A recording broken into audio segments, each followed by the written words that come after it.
பாரதிய ஜனதா கட்சியின் மாநில செயலாளர் வினோஜ் பி செல்வம் அவர்கள் நம்மிடையே இணைந்திருக்கிறார்கள். தமிழக அரசியல் சூழல் உள்ளிட்ட பல்வேறு முக்கிய விஷயங்கள் குறித்து விரிவாக பேசலாம். சார் வணக்கம். தமிழகத்தில் திமுக தலைமையிலான ஆட்சி ஒரு பக்கம் நடந்து கொண்டிருக்கக்கூடிய நிலையில் சட்டமன்ற தேர்தலுக்கு திமுக விறுவிறுப்பாக தயாராகி வருகிறது. 1-to-1 தொடர்ச்சியாக மேற்கொண்டு வருகிறார். பல்வேறு விமர்சனங்களையும் பாஜக மீது தொடர்ச்சியாக முன்வைத்து வருகிறார். இந்த சட்டமன்ற தேர்தல் எப்படி திமுகவுடைய இந்த தயாராகும் விதத்தை எப்படி பார்க்குறீங்க? அதான் இன்றைக்கி நீங்கள் பேட்டி எடுக்கக்கூடிய தினம் ஒரு முக்கியமான தினம். திராவிட முன்னேற்ற கழகம் ஸ்டாலின் தான் வராரு, விடியல் தரப்போறாருன்னு சொல்லி ஆட்சிக்கு வந்து கரெக்டாக 1500 நாட்கள் இன்றோட முடிவடைகின்றன. ஆனால் 1500 நாட்களில் அவர்கள் கொடுத்த வாக்குறுதிகளை நிறைவேற்றுறாங்களா இல்லையா அப்படிங்கிற கேள்வியை அவங்களுக்கு கேட்டுக்கொள்ள வேண்டிய ஒரு கட்டாயம் இருக்குது.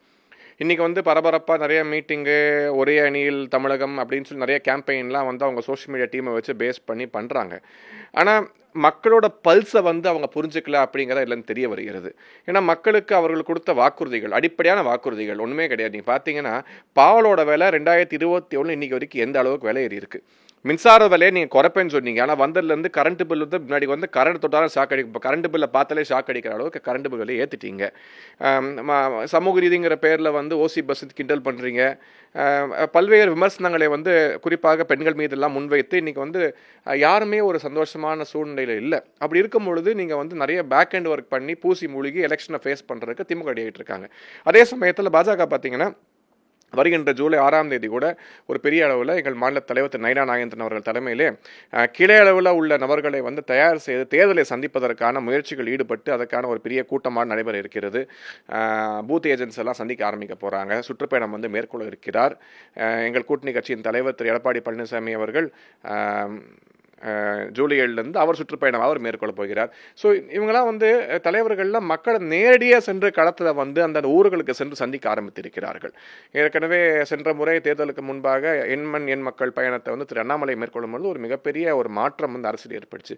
அதே போல் இப்போ திரு நயினா நாகேந்திரன் அவர்களோட முயற்சியின் அடிப்படையில் கூட அவர் வந்து களத்துக்கு சென்று மக்களை சந்திக்க போது ஒரு மிகப்பெரிய மாற்றமானது உறுதியாக நிச்சயமாக ஏற்பட போவது சந்தேகம் கிடையாது.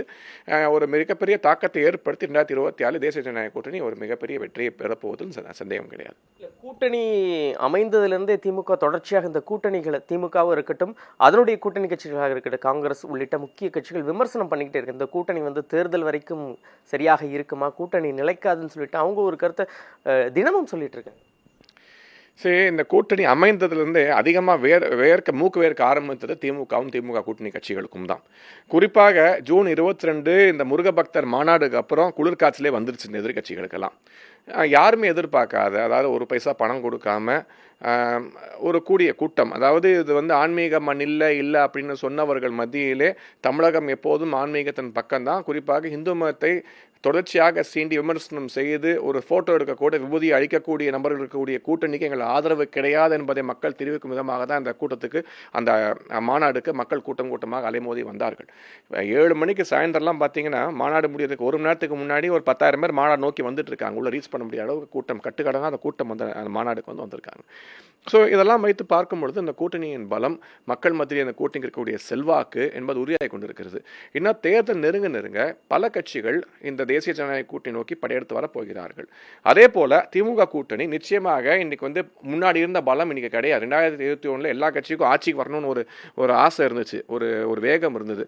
ஆனால் ஆட்சிக்கு வந்த பிறகு கூட்டணி கட்சிகள் அசிங்கப்பட்டது அதிகம். இன்னும் சொல்ல போனால் இருக்கக்கூடிய திருமாவளவனோட கட்சியில் வந்து பார்த்தீங்கன்னா பல இடங்களில் அவங்க கட்சி கொடி கம்பத்தை நடுறதுக்கே இந்த ஆட்சியில் வந்து அனுமதி கொடுக்காத சூழ்நிலை தான் அவர்களுக்கு. குறிப்பாக பட்டியல சமுதாய மக்கள் வந்து நிறைய ஒரு இன்னலுக்கு ஆளாகி இருக்கிறார்கள். ஒரு தேசிய கட்சியின் மாநில தலைவர் கொலை செய்யப்பட்டிருக்கிறார்கள். இன்னைக்கு வரைக்கும் ஒரு 3 ஆண்டு காலம் ஆக போகிறது. ஒரு தொட்டியில் குடிக்கும் தண்ணீரில் மலம் கலந்த ஒரு விஷயத்தில் கூட இது வரைக்கும் வந்து ஒரு நீதி எட்டப்படவில்லை. ஸோ இப்படி இருக்கும் பொழுது எல்லா ஆஸ்பெக்ட்லையுமே சமூக நீதி காவலர்கள் சொல்லிக்கூடிய திராவிட முன்னேற்ற கழகத்தோட கூட்டணி எல்லா இடத்துலையுமே தோற்றுக்கொண்டே இருக்கிறார்கள். ஸோ இப்போ வந்து அவர்களால் முடிந்த ஒரே விஷயம், எதையாவது பேசி இந்த கூட்டணியை உடைத்து விட முடியாதா? எப்படி 24 2 கட்சியும் தனியாக நின்ன ஒரே காரணத்தினால் திமுக கூட்டணி வெற்றி பெற்றதோ அதே போல இந்த முறையும் இந்த 2 கட்சியும் தனியாக நின்னா ஓட்டு பிரிஞ்சிரும், நம்ம ஜெயிச்சு ஆட்சிக்கு வந்துடலாம் அப்படிங்கிற பகல் கனவு கண்டு கொண்டிருக்கிறார்கள். ஆனால் அதையெல்லாம் தாண்டி நிச்சயமாக 2026 தேர்தலிலே இந்த கூட்டணி, நேற்று திரு அமித்ஷா அவர்கள் தெளிவாக பேசியிருக்கிறார்கள், நிச்சயமாக தேசிய ஜனநாயக கூட்டணி தான் ஆட்சி அமைக்க போகிறது.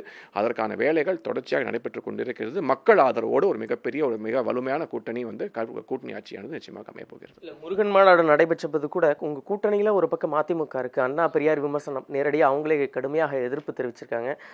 டிடிவி தினகரன் சொல்லியிருக்காரு இந்த காணொலியை தவிர்த்திருக்கலாம் அப்படின்னு அவங்க சொல்கிறாங்க. அமித்ஷா நேற்று பேசும்போது கூட அந்த கூட்டணி ஆட்சி அதுக்கும் அதிமுக விமர்சனம் பண்ணுது, இரண்டாம் கட்ட தலைவர்கள் விமர்சனம் பண்ணுறாங்க. ஒரு கூட்டணியில் இருக்கும் பொழுது அந்த கூட்டணி அனுசரித்து போவதற்கு பாஜக தயங்குகிறதா? எதை காட்டுகிறது இந்த இஷ்யூவில்? சரி, கூட்டணி என்பது வந்து அரசியல் கூட்டணி. கொள்கை ரீதியாக அதுக்காக எந்த கட்சி எதையும் காம்ப்ரமைஸ் பண்ணணுங்கிற அவசியம் கிடையாது. இந்த முருகன் மாநாடை பொறுத்த வரைக்கும் நடத்துனது பிஜேபி கிடையாது, நடத்துறது இந்து முன்னணி. இந்து முன்னணி வந்து பிஜேபி கூட அவர்களுக்கும் கொள்கை நிறைய வந்து சமரசம் என்பது கிடையாது. இந்து முன்னணி வந்து பிஜேபியே சில நேரங்கள் விமர்சனம்லாம் செய்திருக்கிறார்கள்.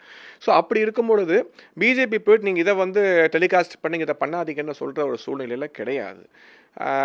இன்னைக்கு வந்து அதிமுகவும் பாஜகவும் ஒன்றிணைக்கக்கூடிய ஒரே நிர்பந்தம் கட்டாயம் தமிழக மக்களை மீட்டெடுக்க வேண்டும், அதாவது தமிழ்நாட்டை மீட்டெடுக்க வேண்டும். இந்த திராவிட முன்னேற்ற கழக ஆட்சியிலிருந்து, இந்த குடும்ப ஆட்சியிலிருந்து, இந்த கரப்டான ஒரு கவர்மெண்ட்லேருந்து மக்களுக்கு நல்ல ஆட்சி கொடுக்க வேண்டும், மக்களுக்கு தேவையான வளமையான செம்மையான ஆட்சி வழங்க வேண்டும் என்கிற ஒரே காரணத்துக்கு கூட்டணி அமைச்சிருக்காங்க. அதனால் எங்கேயுமே அந்த கொள்கையை வந்து அடமானம் வைத்து ரெண்டு கட்சியுமே வந்து இது காங்கிரஸ் மாதிரி கிடையாது. இந்த காங்கிரஸ் திருமாவளவன் கட்சிகள்லாம் பார்த்தீங்கன்னா அவங்களோட கொள்கையை விட்டு கொடுத்து கூட கூட்டணியில் தொடர்ச்சியாக இருந்து கொண்டு இருக்கிறார்கள். ஸோ எங்கள் கொள்கையில் வந்து நாங்கள் வந்து கரெக்டாக இருப்போம், யாருமே கொள்கையை விட்டு கொடுக்க போகிறதில்ல, தன்மானத்தை அடகு வைக்க போகிறதில்ல. இதையெல்லாம் தாண்டி தமிழகத்து மக்களுக்காக தமிழ்நாட்டுக்காக ஒரு கூட்டணி அமைத்திருக்கிறோம். ஸோ அதில் வந்து தெளிவாக பயணித்து கொண்டு இருக்கிறோம். திரு அமித்ஷா அவர்கள் தெளிவாக எல்லா பேட்டியிலுமே கூறியிருக்கக்கூடிய விஷயம் 2026 அதிமுகவின் தலைமையில் தேசிய ஜனநாயக கூட்டணி தமிழகத்தில் ஆட்சி அமைக்கும் அப்படிங்கிற வார்த்தையை கூறுகிறார்கள். அண்ணா திராவிட முன்னேற்ற கழகத்தை சார்ந்த ஒருவர் தான் முதல்வராக வருவார் என்று கூறுகிறார்கள். முதல்வர் வேட்பாளரையே இவரை சொல்றது இல்லைன்னா அதை முடிவெடுக்க வேண்டிய அதிமுகவோட சட்டமன்ற உறுப்பினர்கள். அதை கூறுவதற்கு பாஜக உரிமை கிடையாது. அதை கூட மரியாதை கொடுத்து அதற்கு ரெஸ்பெக்ட் கொடுத்து ஒரு கூட்டணியில் வந்து இருக்கக்கூடிய கட்சிகளுக்கு மரியாதை கொடுத்து அதை டெமோக்ராட்டிக்காக நடந்துக்கிறாங்க பிஜேபி அப்படிங்கிறதா இந்த விஷயம் காட்டுகிறது. ஜூலை முதல் வாரத்திலிருந்து மகளிர் உதவித்தொகை 1000 ரூபாய் மீண்டும் விண்ணப்பிக்கலாம் சொல்லி திமுக அதை சொல்லியிருக்காங்க. தேர்தலுக்காக இதை மீண்டும் கையில் எடுக்கிறதா? நிச்சயமாக. நீங்கள் வந்து இந்த வாக்குறுதி கொடுத்து 2021 ஏப்ரல் மாதத்து எலெக்ஷன் டைம் நீங்கள் கொடுத்த வாக்குறுதி இது உனக்கு இல்லை, இது உனக்கு இல்லை, உனக்கு தகுதி இல்லை, உனக்கு தகுதி இல்லைன்னு சொல்லி முக்கால்வாசி பேருக்கு கொடுக்காமே நீங்கள் வந்து காலத்தை கழிச்சிட்டீங்க. ஸோ இந்த கடைசி 8 மாதம் 9 மாதத்தில் மட்டும் கொடுத்துட்டு தேர்தல் நடந்து முடிந்து வெற்றி பெற உடனடியாக அந்த திட்டம் வந்து கைவிடப்படும். இது எப்படி நடக்கிறது தான். எப்படி நீங்கள் இந்த பஸ்ஸுகளுக்கு வந்து லிப்ஸ்டிக் பெயிண்ட் அடித்து இன்றைக்கி வந்து ரோட்டில் வந்து மிக மோசமான ஒரு அதாவது அந்த ஏறுவதற்கே தகுதி இல்லாத அந்த பேருந்துகளை தான் அந்த இலவச மகளிர் பேருந்துன்னு சொல்லி அறிமுகப்படுத்தி பெண்களை வந்து கேவலப்படுத்தினீங்க. அதே போல் இதுலேயுமே பார்த்தீங்கன்னா திமுக கட்சிக்காரங்களுக்கு தான் அந்த உதவித்தொகை என்று பெரும்பாலாக சென்றது. ஸோ நிறைய பொதுமக்களுக்கு வந்து போய் சேரவே இல்லை. அப்படி இருக்கக்கூடிய சூழ்நிலையில் தேர்தலை முன்வைத்து தேர்தல் கணக்காக இந்த பணம் வந்து இப்போ விநியோகப்படுவதாக அவர் கூறுகிறார்கள். வினோஜ் பி செல்வம் மீண்டும் மாநில பொதுச் செயலாளராக அவர் 2ஆம் கட்ட தலைவர் பட்டியலில் இடம் பெறுவான்னு சொல்லி ஒரு தகவல் வெளியாகி இருக்கிறது. கட்சி உங்களுக்கு எந்த பொறுப்பு வழங்கினாலும் அதனுடைய ஏற்றுக்கொண்டு சட்டமன்ற தேர்தலுக்கு தயாராக இருக்கு. பொறுப்பே கொடுக்கலனா கூட பிஜேபியில் வந்து தொடர்ந்து பயணித்து வேலை பார்க்கக்கூடிய மனநிலையில் தான் நான் மட்டுமில்லை எல்லா நிர்வாகிகளுமே பிஜேபியில் பொதுவாக இருப்பார்கள். யாருமே பதவி எதிர்பார்த்து பிஜேபியில் வந்து இங்கே செயல்பட்டது கிடையாது. இன்னும் சொல்லப்போனால் அதிக உழைப்பை போடுவது பதவியிலே இல்லாத கண்ணுக்கே தெரியாத நபர்களோட உழைப்பின் காரணமாக தான் பிஜேபி என்கின்ற கட்சி இயக்கம் இவ்வளோ பலமாக தமிழகத்திலும் சரி தேசிய அளவிலும் இருந்து கொண்டு இருக்கிறது. அதனால் பொறுப்புகளை முடிவு செய்வது தேசிய தலைமை, மாநில தலைமை. அவர்களுக்கு தெரியும் எந்த நேரத்தில் யாரை எந்த இடத்துல அமர்த்தினால் வேலை பார்ப்பாங்க, ஜெயிக்க முடியும் அப்படிங்கிறது தெரியும். ஸோ அரசியல் வியூகம் என்பதை தெளிவாக அமைத்து செயல்படக்கூடிய தலைமை எங்களுக்கு இருக்குது. ஸோ அந்த தலைமையை நாங்கள் முழுமையாக நம்புகிறோம், முழுமையாக மதிக்கிறோம். அதே சமயத்தில் சட்டமன்ற தேர்தலில் சென்னையை பொறுத்தவரை அதிகப்படியான, ஏன்னா சென்னையில் 2 முறை போட்டிட்டனால எனக்கு மனதில் இருக்கக்கூடிய ஒரு ஆதங்கம், ஒரு வெறி, இந்த சென்னையில் வாழக்கூடிய மக்களுக்கு, சென்னை வாசிகளுக்கு ஒரு நல்ல ஆட்சி அமைய வேண்டும், ஒரு நல்ல சட்டமன்ற உறுப்பினர்கள் கிடைக்க வேண்டும், அவர்கள் பிரச்சனையை சட்டமன்றத்தில் பேச வேண்டும், பேசி தீர்க்க வேண்டும். ஒரு ஒரு நல்ல இடத்துக்கு மறுபடியும் சென்னை என்கின்ற தலைநகரம் தலை தூக்கி இருக்கும் அளவுக்கு செயல்பட வேண்டும் என்பது கனவு, என்பது ஆசை. அதற்காக பிஜேபியின் வேட்பாளர்கள் எங்கே போட்டிட்டாலும், தேசிய ஜனநாயக கூட்டணி வேட்பாளர்கள் எங்கே போட்டிட்டாலும் அவர்களுக்காக தொடர்ந்து வேலை செய்வது மட்டும்தான் என்னோட கடமை. இறுதியாக ஒரு கேள்வி. இந்த போதைப்பொருள் விவகாரம் அடுத்தடுத்து நடிகர்கள் கைதாகிறார்கள். உங்களுக்கும் இந்த விவகாரத்தில் சம்பந்தமாக இருக்கு. ஒரு புகைப்படத்தை சமூக வலைதளங்கள் வெளியிட்டு திமுக உறுப்பினர்களும் நிர்வாகிகளுக்கும் உங்களுக்கும் இதற்கும் சம்பந்தம் இருக்குது, உங்களோட விசாரணை நடத்தும் சொல்லிட்டு தொடர்ச்சியாக பரப்பிட்டு இருக்கேன். இதை எப்படி பார்க்குறீங்க? உங்களுடைய விளக்கம் என்ன இதில்? முதலாவதாக காவல்துறைக்கு என்னோட பாராட்டுக்கள். ஏன்னு கேட்டிங்கன்னா எனக்கு தெரிஞ்சு இதான் முதல் முறையாக சினிமா நடிகர்கள் வந்து இம்யூனிட்டி கொடுக்காம அவங்க கைது பண்ணியிருக்காங்க. அது ஒரு பெரிய விஷயம். ஏன்னா தமிழ்நாடு பொறுத்த வரைக்கும் பார்த்தீங்கன்னா பொதுவாக நடிகர்களுக்குன்னு ஒரு தனி சட்டமே இருக்கும். பட் இந்த முறை அப்படிலாம் இல்லாமல், இம்யூனிட்டி இல்லாமல் யார் தவறு செய்தாலும் கைது பண்ணியிருக்காங்க. இது தொடர்ச்சியாக நடைபெற வேண்டும். ஏன்னா போதை என்பது ஒரு ஒட்டுமொத்த மாநிலத்தோட எதிர்காலத்தை சீரழிக்கக்கூடிய விஷயம். இது ஆல்கஹாலை விட 100 மடங்கு மோசமானது. போதைக்கு எப்போதுமே எதிராக குரல் கொடுக்கக்கூடிய நபர் நான். இன்னும் சொல்லப்போனால் பிஜேபி வந்து ஆல்வேஸ் அகேன்ஸ்ட் இந்த ட்ரக்ஸுங்கிறதுக்கு வந்து ரொம்ப எதிராக செயல்படக்கூடிய ஒரு இயக்கம். ஸோ அப்படி இருக்கக்கூடிய சூழ்நிலையில் எப்போதோ எடுக்கப்பட்ட ஒரு புகைப்படத்தை வைத்து தான் நீங்கள் வந்து கைது பண்ணால் இன்றைக்கி கிட்டத்தட்ட நீங்கள் வந்து எல்லாருமே இப்போ முக்கால்வாசி பேர் நீங்கள் வந்து ஜெயிலில் தான் இருக்கணும். ஸோ காலேஜ் படிக்கக்கூடிய காலகட்டங்களில் யார் கூட பழகுறோம் நம்ம யாருக்கும் தெரியாது. ஏன்னா அவங்க 10 வருஷம் கழிச்சு அவங்க வந்து கோடீஸ்வரன் ஆவானா கொலைக்காரன் ஆவான்னு கணிச்சுலாம் பழக மாட்டோம். ஒரு இன்னசென்ட் ஸ்டேஜ் ஆஃப் லைஃப் ரொம்ப ஜாலியாக எல்லாம் பழகுவாங்க. ஸோ இதெல்லாம் பேஸ் பண்ணி ஒருத்தர் பப்ளிக் லைஃப்பில் இருக்காரு அப்படிங்கிறதுக்காக அரசியல் காழ்ப்புணர்ச்சி காரணமாக டார்கெட் பண்ணுவதெல்லாம் முட்டாள்தனம், வேடிக்கையான விஷயமாக தான் நான் பார்க்கிறேன். இதை வந்து நான் கடந்து போய்கொண்டே இருப்பேன். இதனால் வந்து யாரும் முற்றுப்புள்ளி வைக்க போகிறதில்ல. சோஷியல் மீடியா 4 பேர் பேசுகிறாங்க அப்படிங்கிறதுக்காக கவலைப்பட்டு அடங்கி வீட்டில் உட்கார போகிறதில்ல. எங்களோட குறிக்கோள், எங்களோட எய்ம் இந்த கரப்டான இந்த கமிஷன் மிக்க திராவிட முன்னேற்ற கழக ஆட்சியை, ஜாஃபர் சாதிக்கு இல்லாத புகைப்படம் இருக்காத திமுக நபரே கிடையாது. இன்னும் சொல்லப்போனால் அவர் லைவாக இந்த போதைப் பொருள் கடத்தல் இருக்கும் பொழுது கூட பொறுப்பில் இருந்தார். ஆனால் நீங்கள் வந்து கூறக்கூடிய நபர், புகைப்பட நபர் என் கூட வந்து எடுத்த புகைப்படங்கள் 12-13 வருடத்துக்கு நான் மறுக்கவே இல்லை. அப்போ என் நண்பராக தான் இருந்தார், மறுக்கவே இல்லை. ஆனால் காலம் வந்து வேகமாக சொல்கிறது. ஒரு அந்த காலச்சக்கரத்தில் வந்து நம்ம சில பேரோட கான்டாக்டில் இருப்போம், சில பேரோட கான்டாக்ட் கட் ஆகிடும்.